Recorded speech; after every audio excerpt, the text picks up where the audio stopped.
Programa Diálogo Sem Fronteira de hoje tem a satisfação de receber o professor Carlos Américo Pacheco.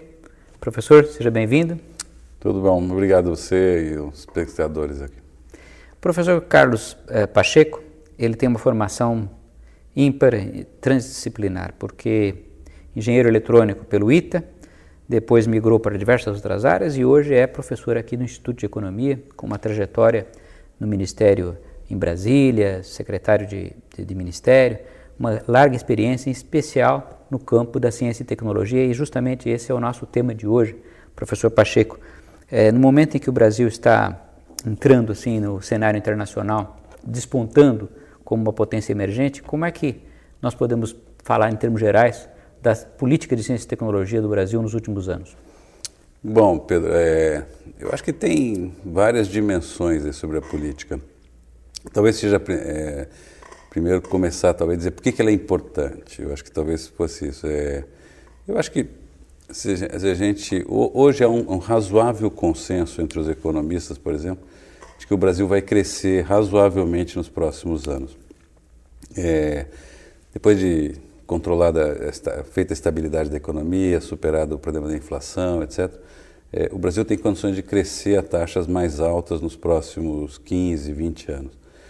Isso é muito positivo, mas não quer dizer que todos os nossos problemas teremos resolvido. A gente vê no dia a dia uma série de problemas tipo infraestrutura, congestionamento, déficit de portos, aeroportos, etc. Nós vamos crescer porque nós temos uma série de commodities e matérias-primas, alimentos que o mundo demanda, vamos ter petróleo do pré-sal, então nosso crescimento é mais ou menos certo. O problema é que provavelmente a gente cresça de uma forma a gerar empregos não tão qualificados ou não tão bons que paguem salários melhores. Para fazer isso, nós vamos ter que aumentar muito a produtividade, ou seja, quanto cada um produz em termos por um determinado tempo de trabalho. Só tem um jeito hoje no mundo de se aumentar a produtividade, que é inovação tecnológica. Quer dizer, como é que as empresas fazem para aumentar a produtividade? Elas lançam produtos novos, elas introduzem tecnologia nova, etc. Se o Brasil quiser ter um futuro decente de país desenvolvido a médio e longo prazo, o esforço em inovação tecnológica vai ser um esforço decisivo do ponto de vista do que nós vamos ser no futuro.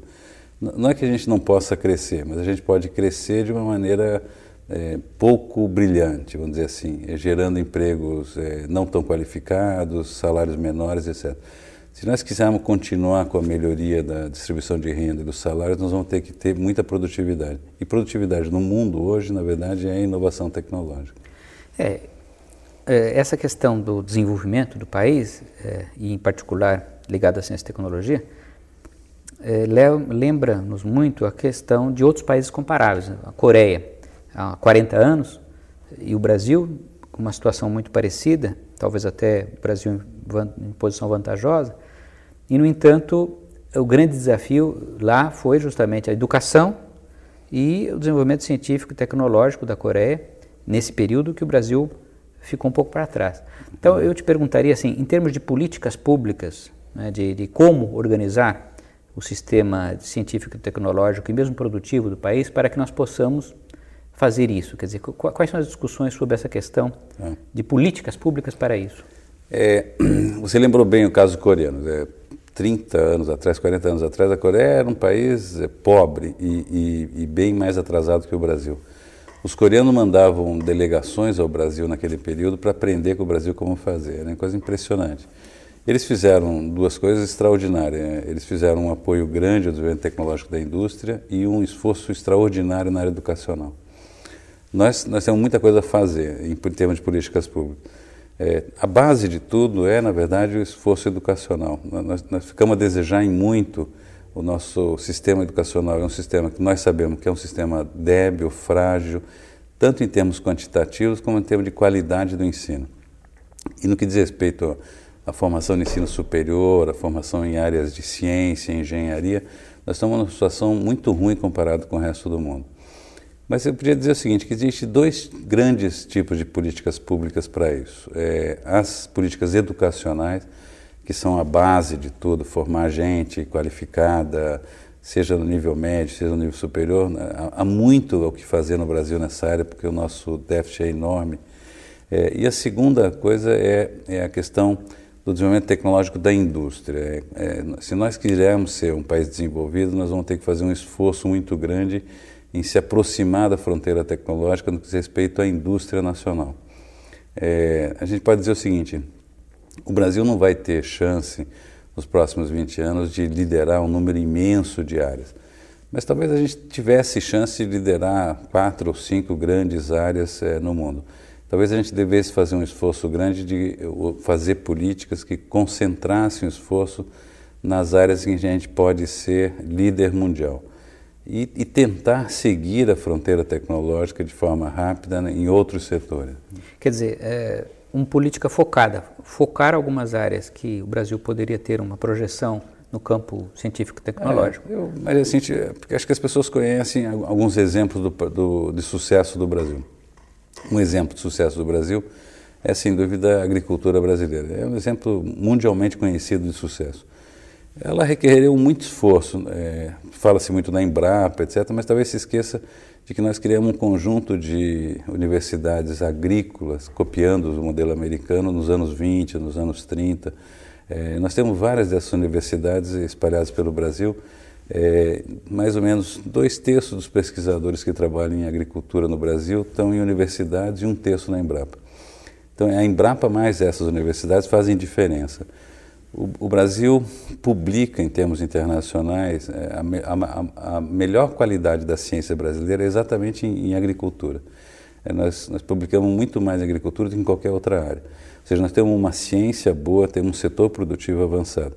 Então, no passado nós apostamos nisso e deu certo, como apostamos um pouco no setor aeronáutico com a Embraer e apostamos em petróleo com a Petrobras. Tem algumas áreas que o Brasil tem chance e lidera.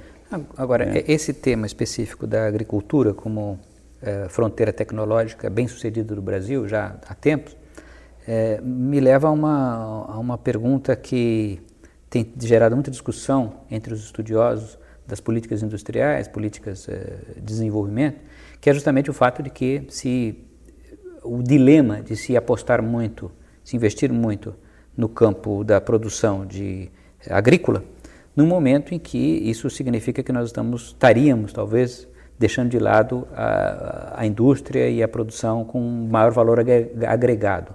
Como é que poderíamos ao mesmo tempo levar o desenvolvimento agrícola como uma das bandeiras, mas sem abandonar os outros aspectos, até porque a população rural brasileira é muito pequena. Você tem razão, mas veja bem o seguinte, quando a gente fala em agronegócio, a gente está falando de uma coisa cujo 10% deles fica na área rural, 90% fica fora da área rural. O Brasil é muito competitivo em produzir grãos, em produzir proteína animal, a custos muito baratos e muito competitivos no mundo. Fazer só isso é pouco. Na verdade, nós gostaríamos muito de que agregar valor a isso, no sentido de tirar proveito da nossa competitividade nessas áreas, para fazer mais com isso. Eu vou dar 2 exemplos aqui, por exemplo. Na área animal, de proteína animal, alimentos, etc., há um enorme crescimento do mercado mundial e cada vez mais as empresas brasileiras precisam se preocupar menos em vender carne de baixa qualidade para o mercado mundial e mais em oferecer soluções para a indústria alimentar do mundo inteiro, ou seja, chegar até a gôndola do supermercado, produzir alimentos processados e com isso, na verdade, agregar valor às exportações e diferenciar seus produtos.